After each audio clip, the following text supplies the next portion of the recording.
a percepção primeira que estou tendo nesse momento, após a sua apresentação, é que a gente tem muita coisa alinhada, né?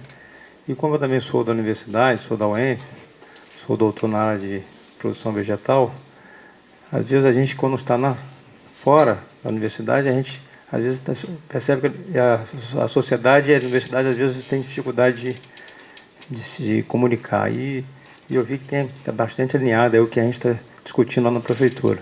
E eu combinei com o Zé Luiz que eu iria apresentar o que nós estamos de fato fazendo com o fundo, né?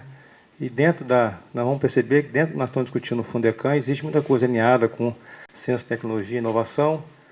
E eu aproveitei uma apresentação que eu tinha lá, por cima da hora, e eu fiz uma adaptação no final, mais focada na questão da ciência, tecnologia e inovação. Mas a ideia é passar para todos vocês, inicialmente, uma visão geral do Fundecam, o que nós estamos fazendo, o que nós estamos pensando, qual é a nossa visão estratégica e aonde a gente quer chegar.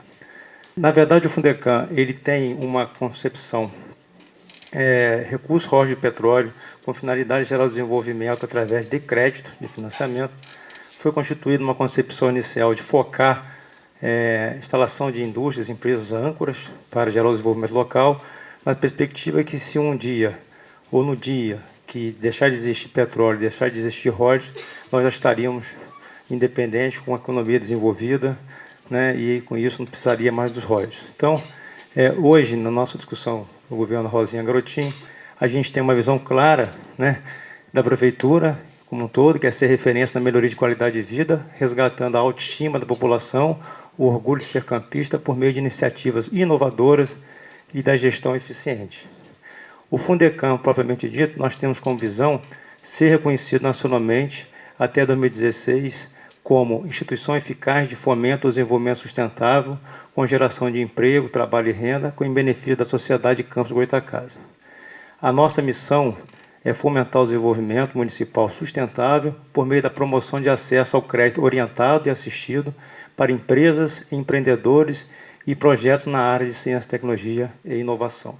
Para poder a gente conceber essa missão, né, essa visão e essa missão, a gente identificou a necessidade de se criar uma estrutura organizacional do Fundecam que congrega, na verdade, 3 superintendências. Uma superintendência de fomento, que é a superintendência dos projetos estruturantes, que a gente considera mais ou menos o que vinha sendo feito, mas também contemplando a área de serviço, não somente a área de produção de indústria, e também priorizando muito a questão da micro e pequena empresa também, não só uma grande empresa. Com a percepção de promover o encadeamento da cadeia produtiva, formar organizações um pouco mais competitivas. Uma superintendência de ciência, tecnologia e inovação e uma superintendência de microcrédito. Na verdade, nós temos 3 grandes programas e tudo isso hoje já com marco legal resolvido. Algumas questões somente de regulamentação, mas que faz parte do processo. Algumas regulamentações até são dinâmicas, mediante decretos, editais, que a gente vai estar vendo. Mas o Fundecam estruturante, que na verdade a gente entende ser, está mais focado na superintendência de fomento, ele está, na verdade, trabalhando principalmente com recursos próprios do Fundecam, recursos esses direcionados a projetos que têm uma percepção de ser estruturante. Não necessariamente precisa ser um grande projeto, pode ser um projeto pequeno, né? Forçando um pouco a barra, pode ser um projeto de um carrinho de pipoca.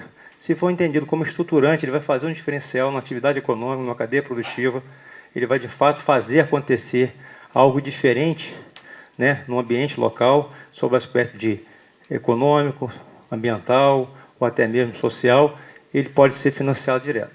Essa é a concepção do conselho. O inovador é o que nós entendemos, todas as linhas focadas na ciência, tecnologia e inovação, que a gente vai falar um pouco mais, e o Fundecam Solidário é o microcrédito.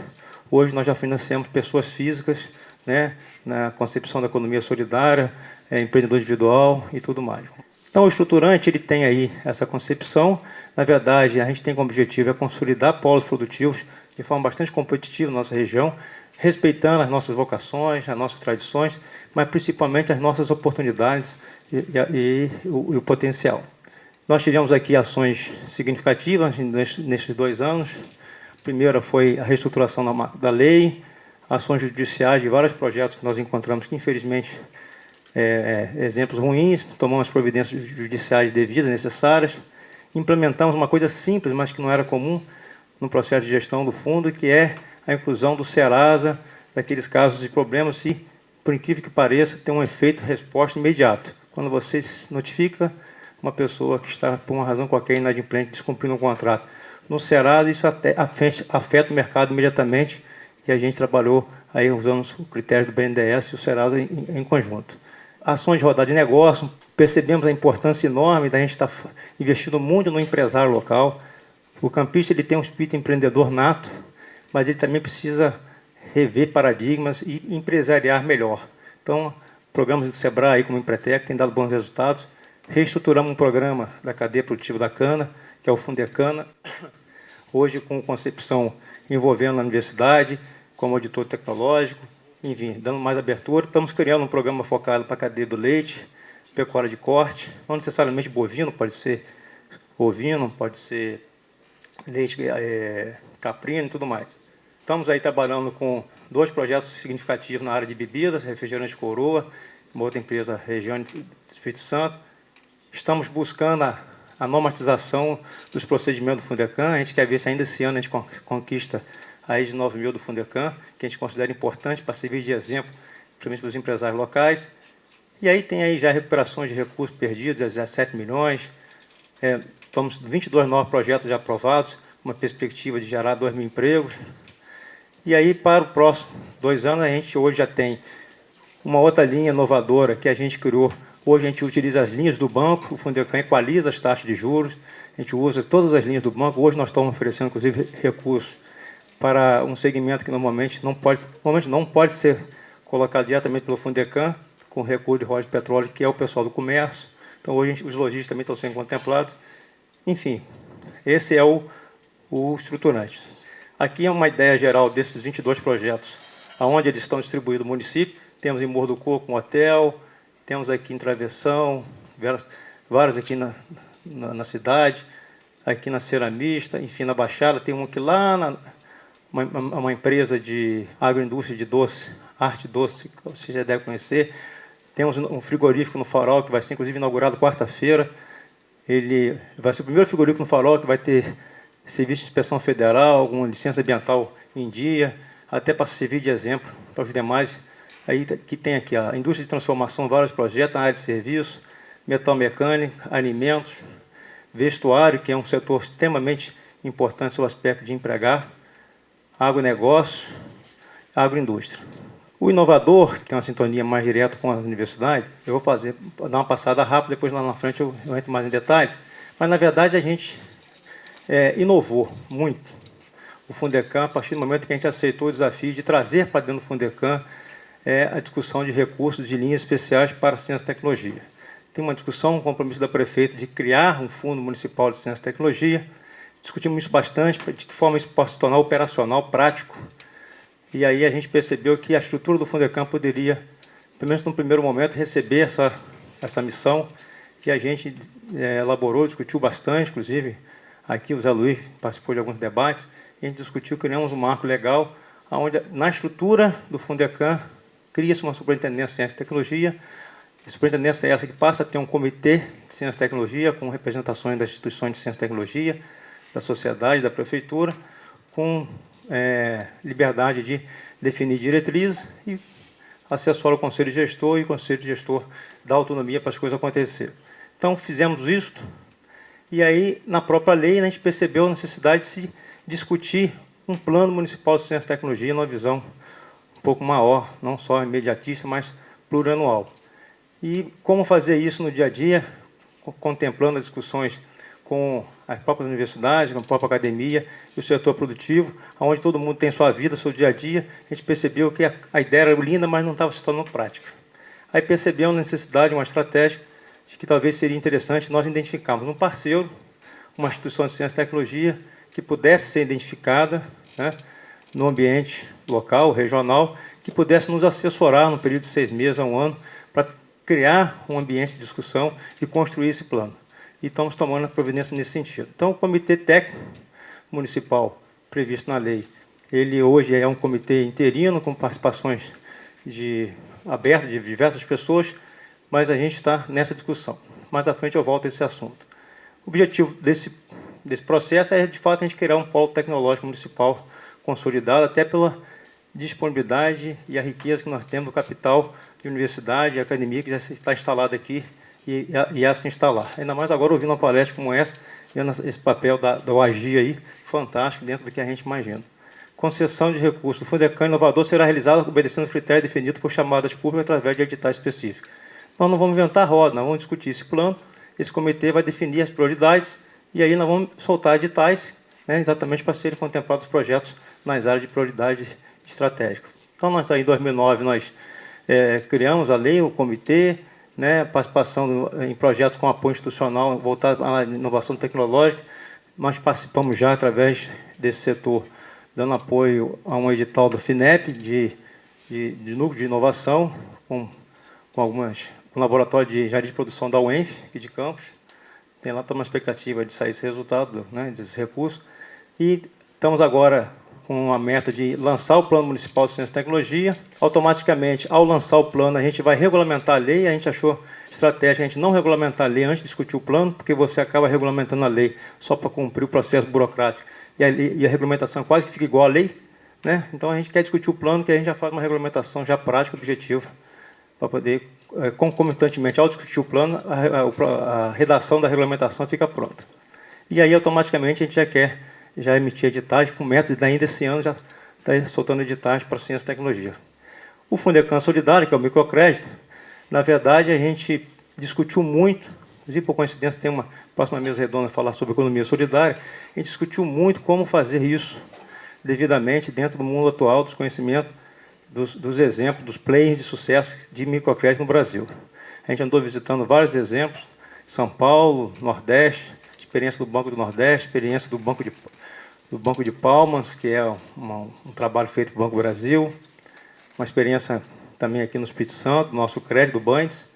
E aí a gente criou um marco legal que a gente pode implantar um programa de moeda social, né, com bancos comunitários, a gente pode implantar um programa com agentes municipais, agentes de crédito, que a gente hoje já constituído, são nossos agentes municipais de empreendedorismo, onde a gente trabalha com linhas do banco, focada para esse tipo de público, que é da atividade informal, que a gente trabalha na busca da formalização, hoje até pela nova legislação do empreendedor individual, e com isso a gente hoje definiu inicialmente startar o processo do microcrédito no Fundecam com um agente de crédito. Hoje somos 12 agentes de crédito capacitados, selecionados, capacitados e treinados para essa finalidade. Dividimos o município em 6 territórios, cada 2 agentes de crédito trabalham em um território, onde tem suas metas, são pessoas que nós encontramos no quadro da prefeitura concursados, uma determinação da prefeita que a gente identificasse. No último concurso, nós identificamos em 300 e tantas pessoas, 50 pessoas pelo currículo, que teria, pelo currículo, provavelmente uma perspectiva de ter perfil para atuar como agente de crédito. Fizemos recrutamento, treinamos 14, dos 14 selecionamos 12 pessoas, isso já está em operação. Assinamos um contrato com a Caixa Econômica, que tem uma linha específica, que já disponibiliza o recurso, com alguns critérios já, tipo, a pessoa para poder tomar o microcrédito, ela tem que ter pelo menos 6 meses de experiência, mesmo na informalidade, e encontramos no processo licitatório uma empresa com experiência de 30 anos para capacitar os agentes de crédito. Hoje nós já temos, no mês de fevereiro, cumprimos a meta de 12 contratos, um para cada agente. Esse mês a meta são 48 contratos, não, 46 contratos, 3 por cada agente. Estou indo a Brasília amanhã para resolver um problema operacional da Caixa, questão de não estar rodando lá o programa dentro do sistema, questão de TI, mas a gente está com uma meta. Toda essa filosofia dentro da concepção do microcrédito é fazer um trabalho de inclusão econômica, financeira e social, respeitando aí metodologias aí de análise de crédito dos 5C do crédito. Então, depois, se quiser, a gente pode detalhar melhor isso, mas a gente tem hoje já implantado o programa e com isso a gente tem uma perspectiva. Aqui tem uma ideia geral do que nós estamos imaginando. A gente quer criar, inclusive, um portal do Fundecam, onde possa ter cartilhas com ideias. Eu acho que uma coisa que a gente pode até discutir junto, né, com a tecnologia social. A gente precisa trabalhar e discutir um pouco essa questão de como trabalhar esse cidadão que tem espírito empreendedor, né, de forma que ele possa empreender, mas principalmente com inovação, para que ele possa ser competitivo. E a gente tem aí hoje uma perspectiva, e assumimos como meta, de até dezembro do ano que vem, implantarmos 3.000 operações de crédito, uma perspectiva de 16 milhões de reais liberados, onde nós temos aí, provavelmente pelas experiências que a gente viu de programas bem-sucedidos, seguindo a mesma linha estratégica que a gente está adotando, que 54% do sexo feminino, né, as mulheres mais empreendedoras, mais atuantes, essa é a nossa expectativa. Aqui tem uma expectativa aqui da faixa de idade, das pessoas que vão ser contempladas nesses 3.000, a grande maioria para capital de giro, investimento fixo e produção, comércio e serviço. Enfim, isso aqui é o que a gente hoje discutia, uma discussão estratégica que a gente imagina alcançar. Se a gente alcançar, eu acho que a gente cria um novo legado do Fundecam, cria uma oportunidade para um segmento da sociedade que normalmente sempre foi excluído, né, principalmente da questão da bancarização. E aí a gente imagina que para chegarmos a esse processo, a gente vai estar aí dando como resposta 9.000 ocupações mantidas ou geradas, mas nós vamos trabalhar com um público aí de pelo menos 55.000 pessoas, de alguma forma vão ser abordadas para se chegar a essas 3.000 pessoas. Só isso daí já dá uma discussão boa de quantidade de coisas que a gente precisa fazer para a gente poder avançar e gerar o desenvolvimento sustentável. Então, isso é o que hoje o Fundecam está fazendo, são as linhas que a gente está adotando. Esse programa do microcrédito, a gente já tem 17 contratos aprovados, são 100 e poucos mil reais. O sexo masculino está ganhando, está dando 52%. A nossa expectativa é que isso vire, que o sexo feminino... a gente esperava isso mesmo, porque no primeiro momento o homem é um pouco mais ousado, né? Não é que ele seja mais irresponsável, mas ele arrisca um pouco mais, a mulher é mais cautelosa, mas a ideia é que o sexo feminino vai dominar o processo e ela vai, no final, sobressair um pouco mais. Mas nós estamos aqui só uma questão até de curiosidade, mas aí 52, 50, estatisticamente eu acho que está igual. Aqui são um rápido histórico da questão da ciência e tecnologia, da superintendência. Nós temos aqui um incentivo expressivo na região, que é o incentivo feito pela Rosinha como governadora, na questão do ICMS. Muitas indústrias do Fundecam, Chus e outras mais, Celofar, elas vieram, tem a participação do Fundecam, mas o fator crucial de decisão foi o incentivo fiscal de ICMS 2%, que foi criado pela Rosinha como governadora, apelidada de Lei Rosinha, e que agora, no ano passado, o Cabral fez algumas adaptações, a gente chamou de Lei Cabral, mas é a mesma lei, com a questão só de alguns ajustes. Nós temos o Fundecam em 2001, né, que foi criado o fundo. Aí nós temos ações já de 2009, que nós criamos um fundo de aval no Fundecam. A gente pode hoje oferecer aval para as empresas que querem tomar crédito. A gente tem o Fundecam Solidário, que é a lei do microcrédito. Temos o Fundecam Inovador, que é esse que nós vamos estar discutindo aqui. E temos a lei do equalizador, no ano passado, que a gente equaliza as taxas do banco. Essa lei até deu uma discussão na Câmara e tal, os vereadores fizeram certo oba-oba em cima disso daí, mas, na verdade, é um programa onde a gente tem como percepção criar essa estrutura de fomento que eu apresentei anteriormente. A gente tem algumas estratégias que a gente está adotando, né, como premissas básicas, quando nós começamos a discutir como fazer nosso plano municipal de ciência e tecnologia. Então, o programa e projeto de ciência, tecnologia e inovação voltado para o desenvolvimento social e empresarial do município. A gente não pode desvincular uma coisa com a outra, quer dizer, é o desenvolvimento sustentável. Integração desses programas com as demais políticas públicas, notadamente as de educação, saúde, meio ambiente, desenvolvimento, economia e agricultura. Promoção de acesso de todos os segmentos sociais às aplicações de ciência, tecnologia e inovação. Promoção de acesso do cidadão às tecnologias de informação e comunicação. Isso hoje a gente sente muito, inclusive nesse programa do microcrédito.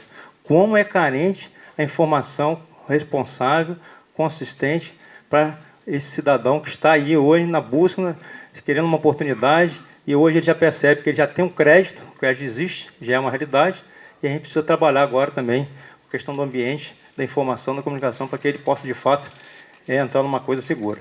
Promoção da implantação de empresas de base tecnológica do município e regulamentação dos mecanismos de acesso aos recursos do fundo.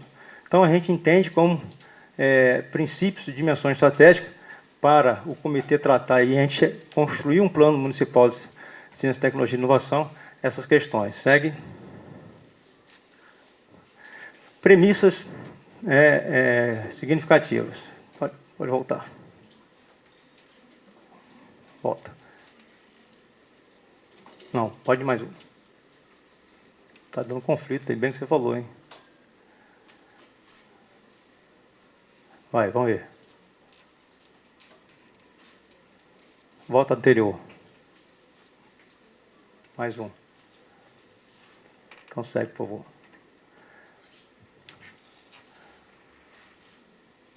Segue. Aí. Mais um. Está dando um conflito aí. Então, o que na verdade eu trouxe aqui, está dando, bem que você falou que ia dar incompatibilidade, né, de software. O que na verdade a gente está trazendo aqui é que a gente entende para que de fato a gente possa construir, né, um ambiente sustentável de um fundo municipal com recursos de royalties de petróleo que de fato atenda o objetivo principal desse fundo, que é gerar o desenvolvimento através da geração de emprego e renda. A gente entende que a ciência e tecnologia ela é crucial no processo. Não adianta mais simplesmente a gente achar que criar um banco no município para financiar empresário e ele desenvolver seu negócio ou expandir seu negócio, a gente estaria resolvendo a questão. Nós precisamos discutir a questão da competitividade dessa atividade, da sustentabilidade e principalmente a questão da competitividade no aspecto de processo de inovação, né? Isso é fato. Então eu fiquei bastante feliz e satisfeito em ver o grau de avanço que já está a UF com relação ao está agindo, né, com agir, porque cria realmente um alinhamento muito forte, né, com o que a gente está pensando e que a gente, na verdade, acredita que podemos contribuir como agente público, fomentador municipal, com a academia e, naturalmente, a gente chamar para conversa o setor produtivo, né. Então, o que, na verdade, a gente está colocando aqui é essa discussão. E aí a gente fala aqui, numa linguagem mais simples, que foi muito bem colocado aqui, doutora Fabiana, a questão da inovação pode ser, na nossa concepção, nova para o mundo, nova para o mercado nacional, estadual ou região, ou mesmo nova para as empresas e pessoas localizadas no município. Às vezes uma coisa muito comum lá em Niterói, mas que para uma pessoa que está lá em Morro do Coco, aquilo é imprescindível, né, sob o aspecto de desenvolvimento social e desenvolvimento econômico. Segue, por favor.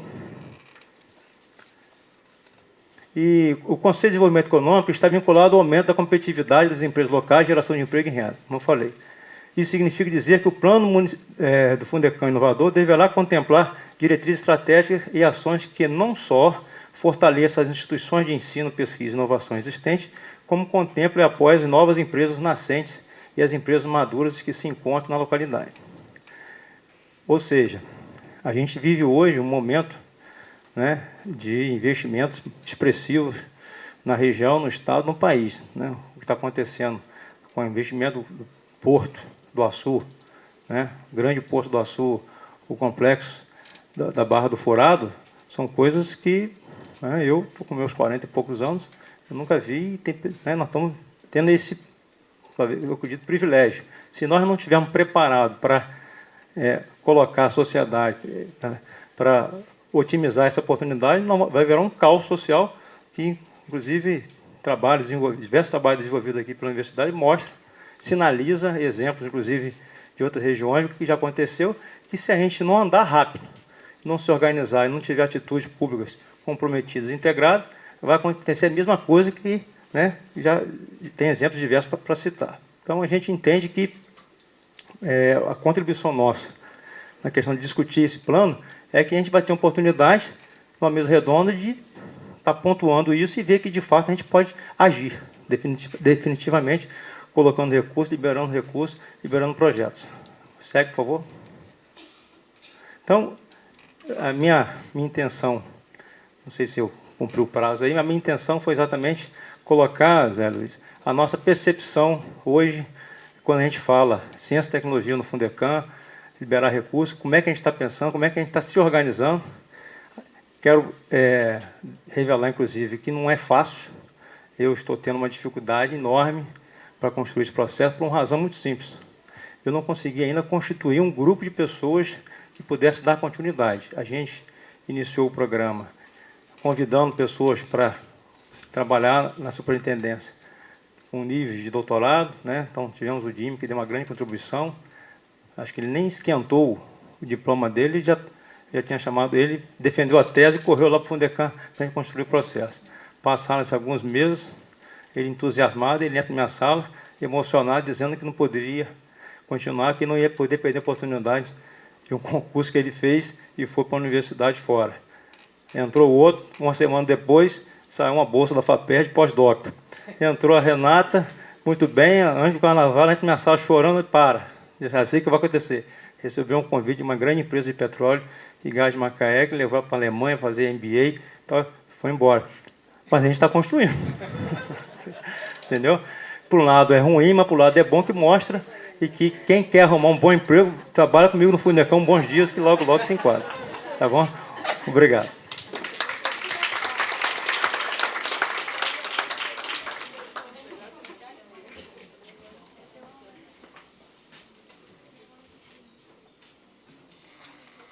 Queria chamar a Fabiana e o Crespo aqui para o debate, e antes eu vou situalizar alguns contextos. Inicialmente, quer dizer, destacar que, como o Crespo falou, nós somos conhecidos de algum tempo, que a nossa universidade aqui, apesar de ter tido só um curso de serviço social, que é um curso de graduação, que é o serviço social, durante 47 anos, fincou na região, né, Crespo, ficou um perfil de uma universidade voltada, principalmente através da extensão e da pesquisa, para o desenvolvimento regional, obviamente nos aspectos sociais. Nós sempre estivemos presentes nos momentos e nas questões sociais, econômicas mais candentes da região, o que nos credenciou a ter, desde sempre, sido convidados a participar dos grandes momentos desse município. Por exemplo, as lutas sociais e políticas da década de 70 e 80, a UF teve uma participação extremamente ativa. Por ocasião das conquistas dos direitos na Constituição de 88, nossos professores e alunos daqui foram fundamentais na fundação dos conselhos municipais, da infância e da adolescência, mais tarde da assistência social.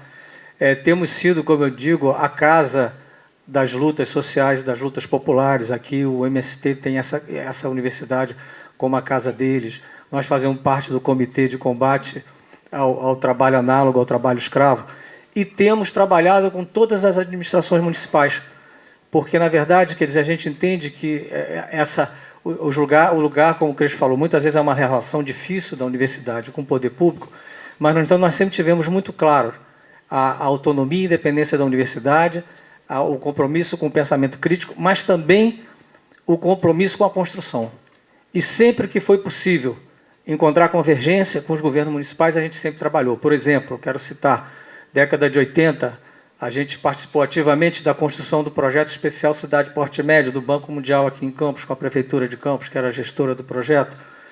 Fomos os agentes de implementação de um programa regional de longo alcance em 14 municípios, em 41 comunidades rurais da região Norte e Noroeste, que foi o Prodenor, Programa de Desenvolvimento Norte Fluminense.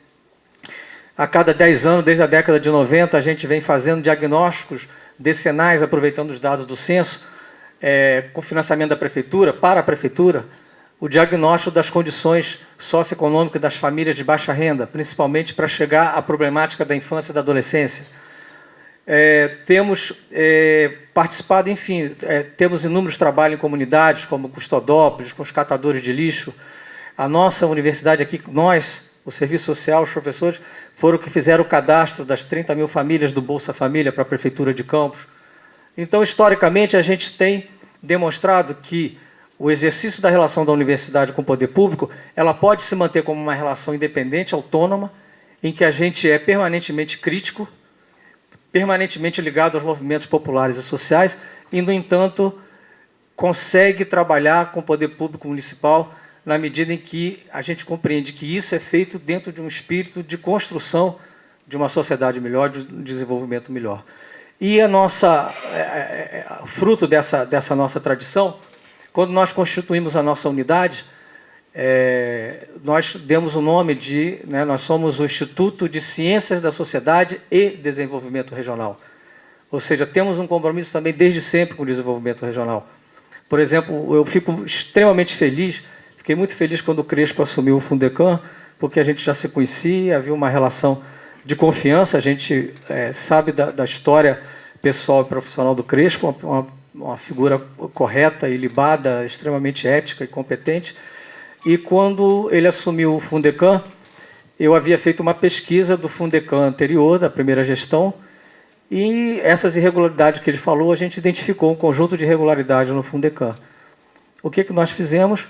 Nós repassamos ao novo governo, sabendo que o Crespo seria uma pessoa capaz de enfrentar essas questões e transformar o Fundecam naquilo que ele deveria ser, no sentido de estar voltado para o desenvolvimento pós-petróleo.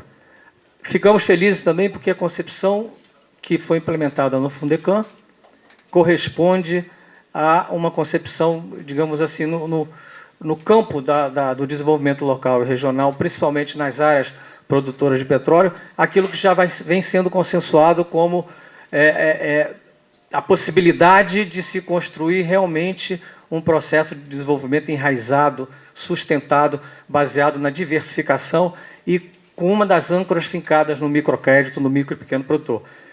Isso, diga-se de passagem, foi uma guinada dada nessa gestão do Crespo.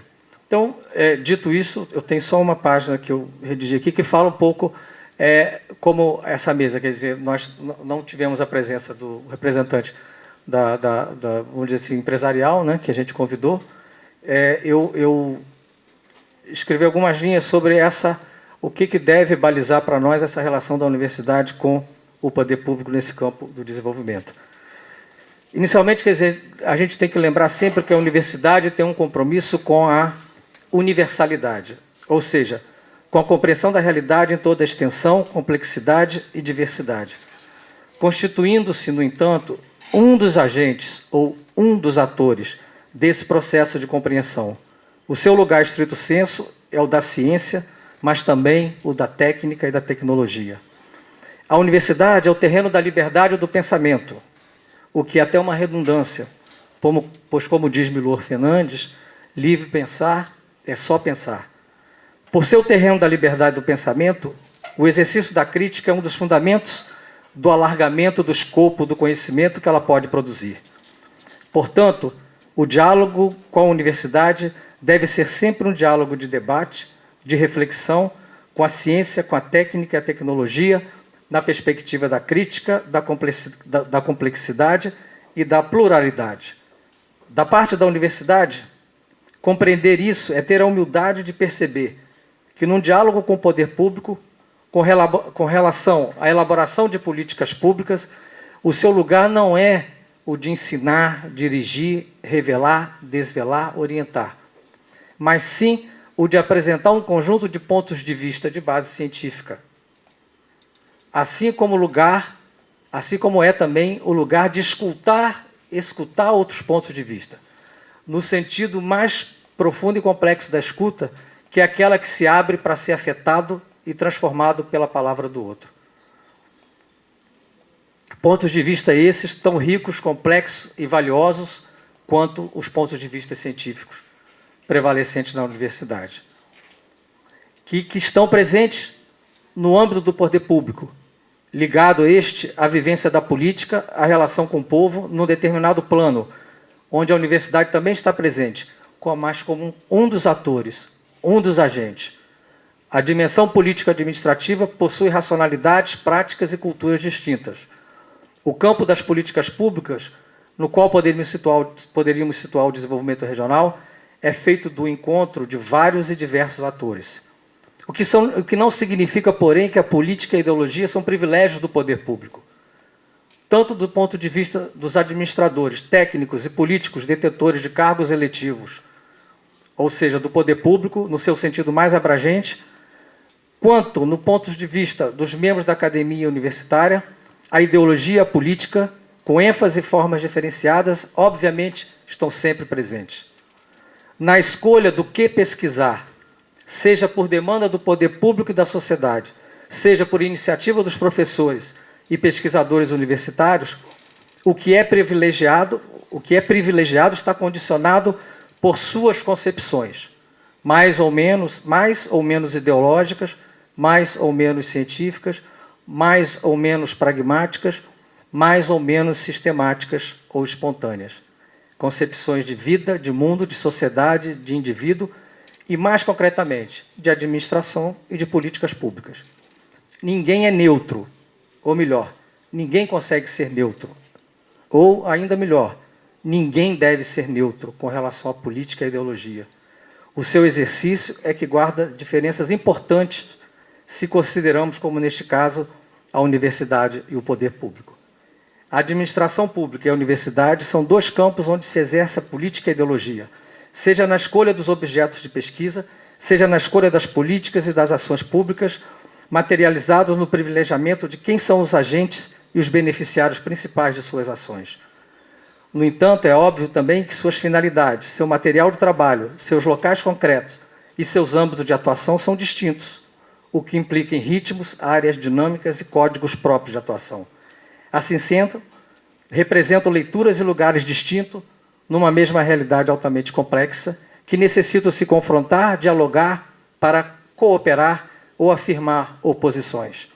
Acredito que, se e quando o poder público e a universidade compreendem esses aspectos, que ao mesmo tempo os identificam e os diferenciam profundamente, ambos podem se deslocar de uma recorrente posição de arrogância e pretensão de serem os únicos ou os melhores representantes dos interesses gerais, um pela teoria, outro pela prática, e assumir uma postura horizontal para o diálogo, confronto sobre o desenvolvimento regional, ambos sabendo que, ainda que parceiros, não esgotam a compreensão e a ação sobre o tema, ausentes que estão os demais segmentos sociais e políticos, além dos econômicos.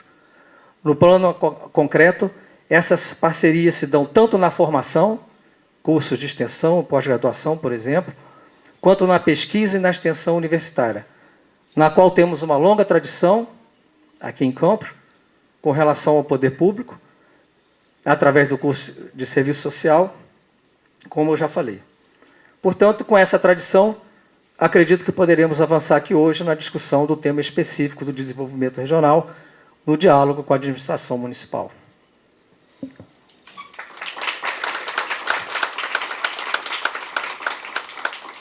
Está aberto o debate. Minha pergunta, a princípio, vai dirigida para a Fabiana. Eu me senti especialmente assim, afetada quando... Acho que José Luiz já deve estar sabendo por que... Né?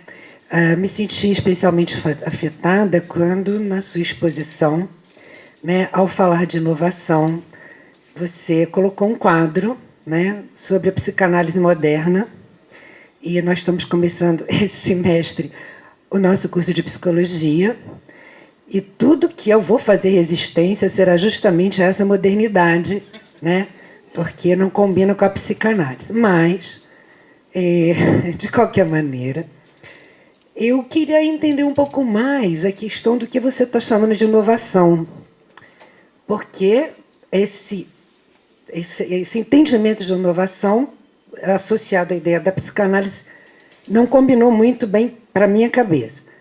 E a segunda questão é que me chamou a atenção de que a inovação ficou muito associada à ideia daquilo que é absorvido pelo mercado ou absorvível pelo mercado. Isso também doou os meus ouvidos, Fabiana. Gostaria que você falasse um pouquinho mais sobre isso. Obviamente, os que somos de uma formação não tecnológica, temos muita dificuldade em aceitar a inovação como meramente tecnológica e muito mais quando se trata de uma inovação econômica. No campo do desenvolvimento, diria eu que sequer é econômico, desenvolvimento é o bem viver. E bem viver pode ser definido de muitas maneiras. Obviamente, quando falamos de bem viver, estamos discutindo definições do que seria bem viver, tá? E abrange, obviamente, o político, e abrange ideias e necessidades que ainda não foram descobertas. E com isso, e é exatamente nesse campo que aqueles que somos da área de humanas nos orgulhamos de trabalhar. Tá? Muitas vezes, nós mesmos inovamos e nos colocamos em situações difíceis por ter ideias diferentes, estranhas às vezes. Nesse sentido,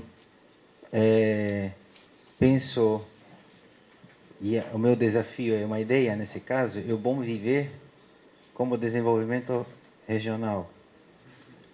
Né? E nesse caso, a questão... Bom, significa dizer que muitas vezes nós vamos problematizar questões, problematizar a política, também colaborar, mas especificamente os cientistas como sociais e os assistentes sociais somos especialistas em problematizar, nem sempre em solucionar. Mas isso faz parte do processo. Mas quanto à inovação do bom viver, penso eu que o seu foco na apresentação na inovação deixou de lado um pouco a sua preocupação com a economia solidária. E penso eu que uma região e uma cidade como a nossa precisa de inovações que não são necessariamente econômicas e que dizem respeito à inovação de viver. Né? Isso é uma provocação, obviamente, ao bem-estar de morar em campos, tá? Já que desenvolvimento com maiúsculo, quando se trata de uma cidade, significa estilos especiais de viver cujo prestígio, que também é desenvolvimento, se espalha por uma grande área incapaz de ser delimitada. Isso, obviamente, tem condições econômicas, mas não se restringe. Então, o meu apelo, nesse caso, é que nós abramos a imaginação para outras possibilidades de desenvolvimento e de inovação que não sejam somente capital humano, tá? Obviamente, o que tenham envolvimento, no seu caso, inter-relação ou troca, mas no sentido de envolvimento associado ao desenvolvimento. Tá? Isto eu estou dizendo especificamente, estou focando mais que no social, no sentido de pobres, tá? Em criar uma dinâmica de inovação social, inovação urbana, tá? Que nos estimule, basicamente. Só para complementar a minha pergunta, Javier, já te dou, porque também me chamou a atenção, até indo no mesmo caminho que Hernan, né, que não me parece assim que essa ideia de inovação parece contemplar os mais variados modos do viver humano, como o Hernan estava dizendo, que eu fiquei pensando, quando a gente vai pensar num remédio para matar barata, eu adoraria que fosse assim, por transmissão de pensamento, né, porque barata realmente não... Enfim, mas se a gente estivesse pensando assim, alguma coisa para matar barata, com certeza vai ser bem diferente daquilo que a gente vai pensar, por exemplo, para um atendimento, né, de alguém com questões psíquicas, enfim...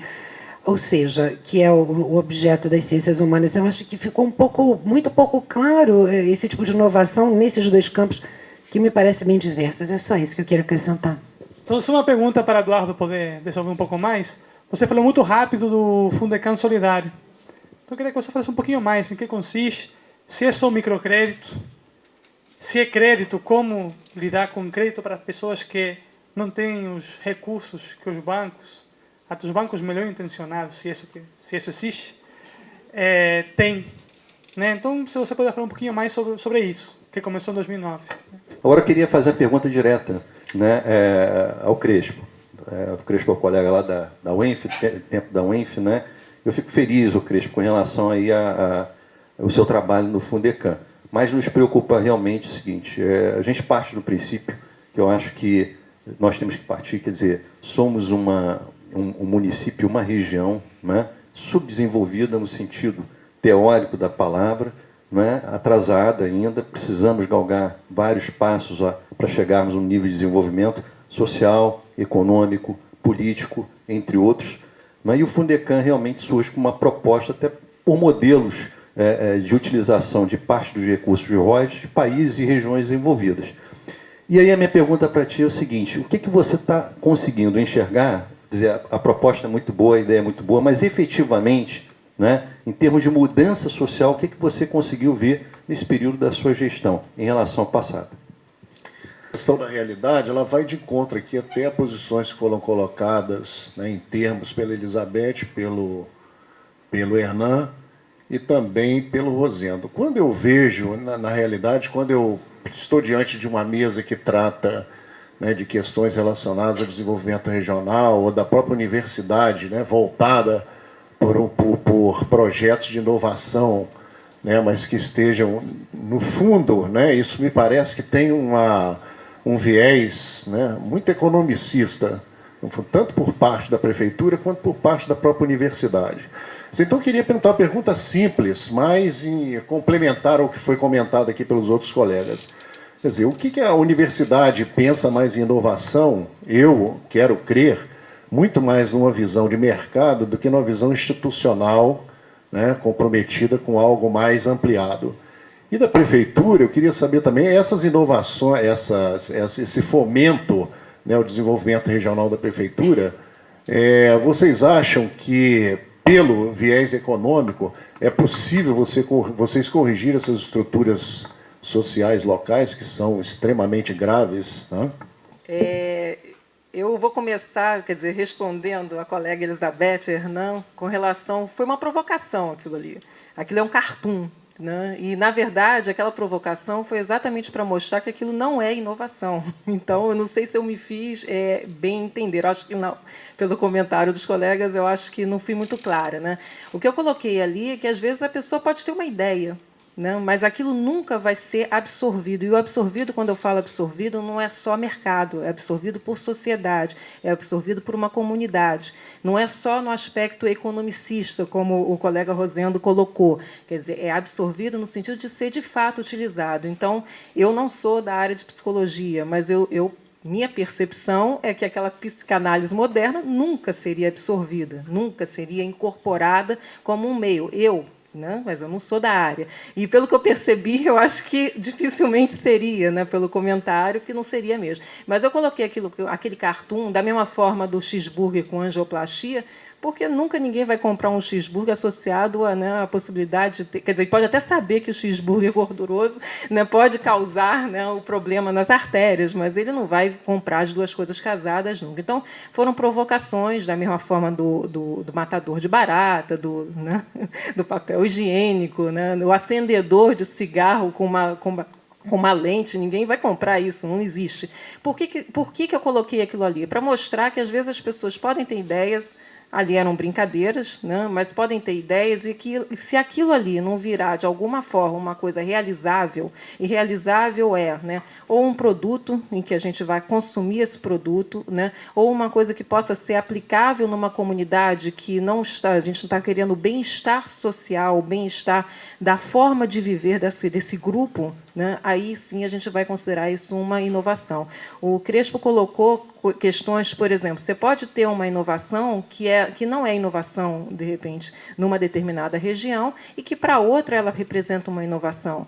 Por quê? Porque ela não foi aplicada, aquela tecnologia, aquele processo, aquele método. Por exemplo, ele citou algumas coisas interessantes, você colocar uma moeda social, quer dizer, isso pode ser uma inovação, né, dependendo de onde está sendo aplicado e para quem está sendo aplicado, né? Então, é uma novidade e ela só representa essa boa ideia ou essa boa invenção, né, seja ela qual for, ela só vai representar a inovação quando ela é incorporada, absorvida, ela é de fato utilizada.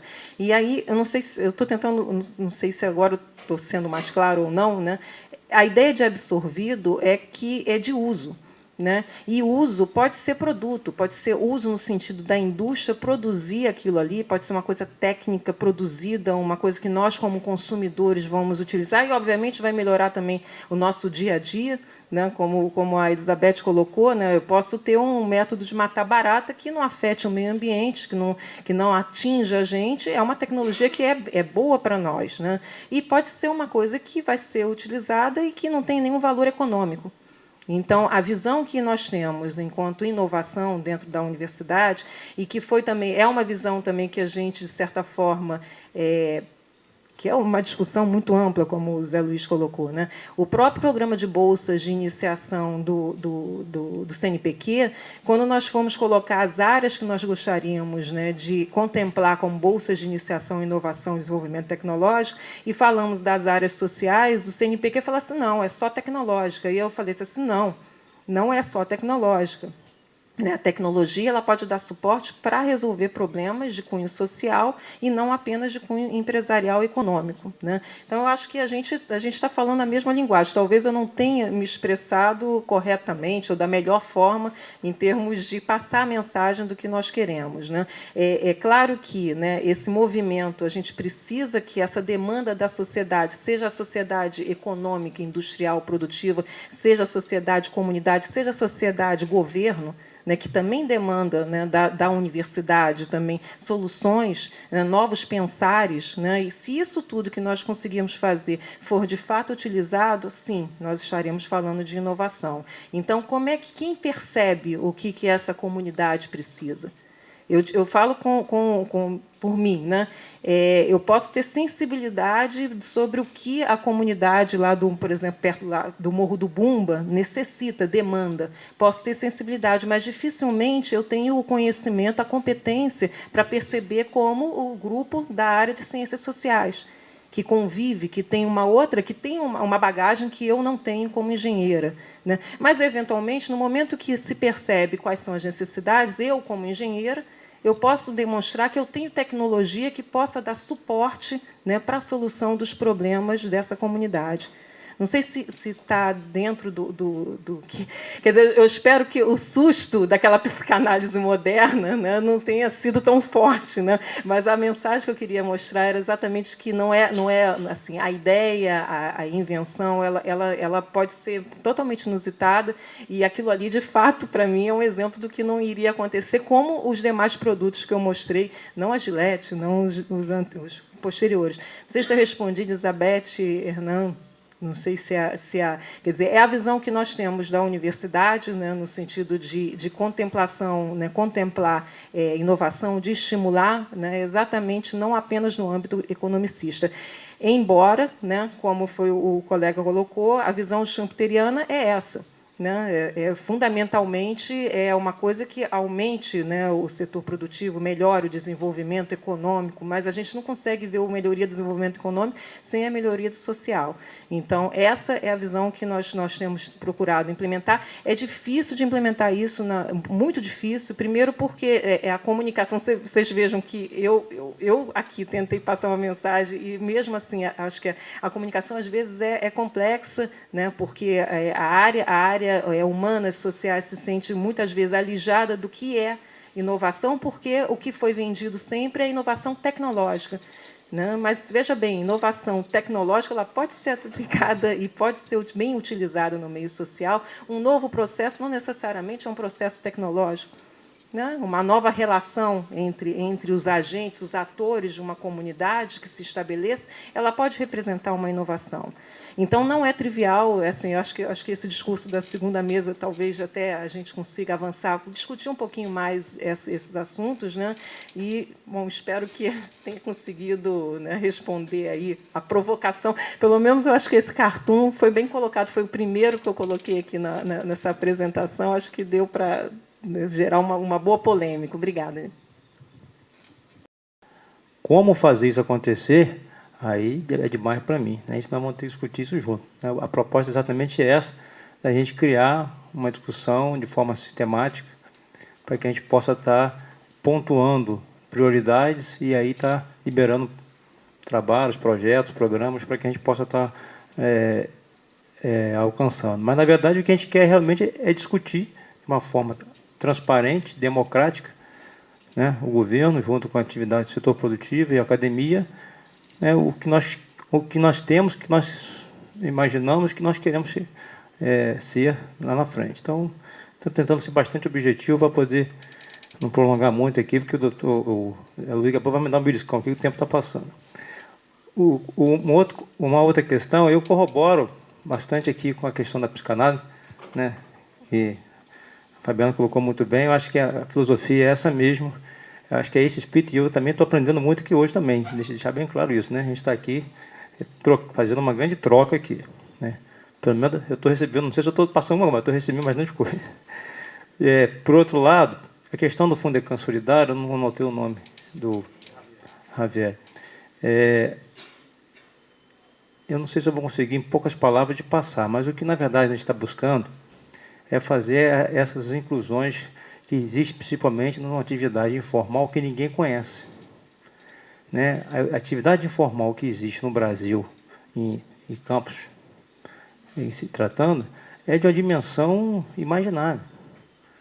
Porque a gente não tem dados, não tem estatística, não tem nada. E se você for querer tratar pessoas que têm uma função social imprescindível no ambiente local, geradores de renda e de posto de trabalho, e que vivem de uma atividade informal. Eu estou falando da atividade informal legal, não da atividade informal ilegal. Não estou falando de tráfico de droga, estou falando de atividade formal dentro da legalidade. A gente precisa tratar de uma forma diferenciada.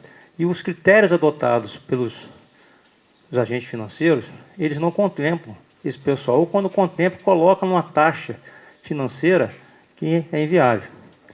E é exatamente o contrário. A gente está tratando com uma taxa financeira talvez a menor do Brasil, né? Isso é uma determinação da prefeita.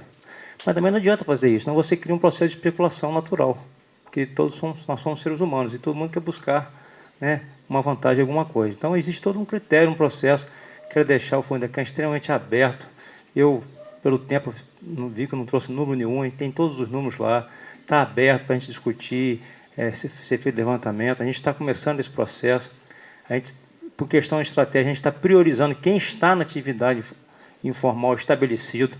A gente precisa entrar no segundo momento, aquelas pessoas que querem iniciar uma atividade e que não iniciaram, que estão sendo excluídos no primeiro momento por não ter experiência. E aí isso envolve uma discussão de um ambiente, que é o papel da incubadora, o papel do processo de capacitação.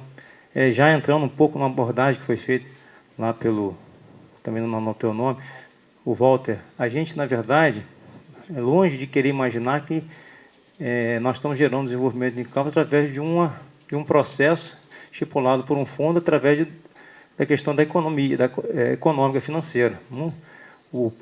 As ações do município, do poder público, envolve todas as linhas, né? Casas populares, programas de capacitação, de bolsa, programas de inclusão financeira, tratar diretamente da questão da informalidade, das oportunidades, discutir abertamente com o ambiente empresarial e com a academia, essas questões todas nós estamos colocando aqui, de centenas de outras que com certeza não terá tempo de colocar aqui, mas que existem. Tratar de frente, colocar na mesa a situação e discutir o que pode ser feito de forma pragmática. A inovação, ele é uma pauta real, verdadeira, né? A gente não pode deixar isso para depois, tem que tratar nesse primeiro momento, porque a gente não pode perder a oportunidade que está acontecendo hoje nesse mundo veloz que está acontecendo, exatamente por causa das inovações, das tecnologias. São as redes sociais que estão aí, tem diversas outras coisas que estão acontecendo a olhos nus, né? E que a gente tem conhecimento disso e não temos nenhuma pretensão de achar que vamos resolver tudo.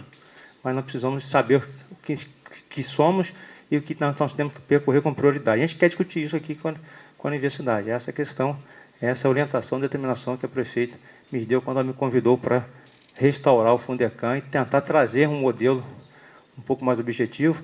E aí, já dentro da colocação lá do Roberto, o que a gente, na verdade, fez foi o seguinte: nós mudamos o modelo. Nós entendemos que a busca do desenvolvimento através do Fundecam, ela tem que ser uma discussão endógena e não exógena. O que acontecia no passado é que se dava um valor enorme de pessoas que vinham de fora, com processos, né, fantásticos, que da noite para o dia iria resolver um problema de emprego social local. E a gente, infelizmente, percebe que os maiores problemas que nós tivemos de tentativas de investimentos expressivos, de valores enormes, foram exatamente esses que não tiveram uma sensibilidade maior, uma discussão. Eu vou pegar um exemplo clássico, o Fundecam, que é a marca do Fundecam. Fábrica de macarrão em Baixa Grande. Poxa, é interessante, simpático e tal. Aqui não produz trigo, aqui não produz embalagem, Aqui nós até gostamos de macarrão, acho que todo mundo aqui deve gostar de macarrão. Mas a marca é de fora, enfim, problema seríssimo trabalhista, um monte de questões. Eu não vou entrar aqui na questão da gestão pública, porque senão é só isso que daria uma pauta grande de discussão. Mas a verdade é que o erro foi ter aceito esse tipo de modelo. A Celofarm, um outro exemplo. Bela empresa, exemplo de empresa, super adimplente com o Fundecam, cumpre todos os seus papéis, tem uma folha salarial fantástica, agrega um valor enorme. Se você for analisar dentro da discussão, ela não agrega muito valor local, mas hoje já existe, a gente está querendo potencializar, trazer novos, o que ela consome de produtos e de serviços. Então, nós estamos discutindo com eles para poder a gente estar atraindo outros, para poder você criar um arranjo produtivo e com isso você criar um encadeamento, um adensamento produtivo. Porque é o que nós encontramos. Profine, uma empresa que processa carbonato de cálcio, produz produtos que fornece o Brasil inteiro em várias empresas de PVC, parte de dente e tal. Estamos discutindo. A matéria-prima vem lá do Espírito Santo, processa aqui, meramente um processo mecânico.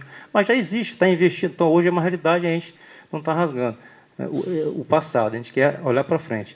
Mas a gente tem que entender que nós somos um município de 4 mil quilômetros quadrados, uma população aí de 400, 500 mil pessoas, uma desigualdade social enorme, distribuição de renda horrível, e que para poder a gente, de fato, conseguir fazer isso virar, não vai ser da noite para o dia.